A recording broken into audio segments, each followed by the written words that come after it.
बाबा बिना कहे भक्त की समस्या को समझ लेते थे। कहते हैं कुछ संत ऐसे होते हैं जो सिर्फ सुनते नहीं महसूस करते हैं। नीम करौली बाबा ऐसे ही संत थे जो बोले बिना भी भक्त के मन की बात जान लिया करते थे।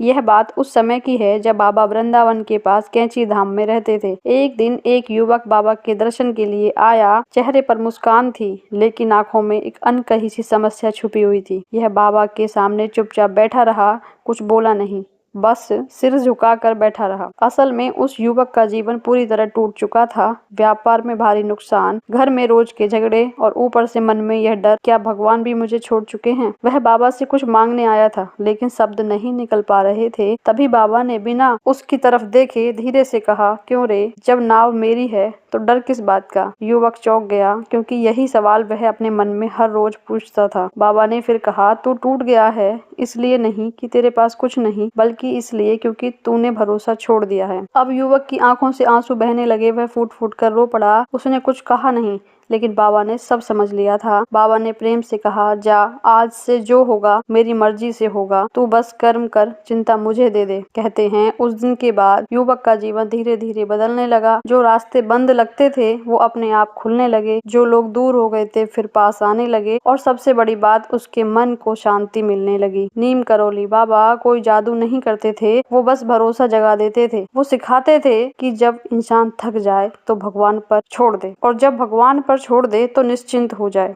अगर आज आप भी किसी समस्या से जूझ रहे हैं, अगर मन परेशान है, तो बस इतना याद रखिए, बाबा कहते हैं मैं वहाँ भी हूँ जहाँ तू मुझे ढूंढ नहीं सकता। जय नीम करौली बाबा। भाव अच्छा लगे तो चैनल को सब्सक्राइब, लाइक, शेयर अवश्य करें।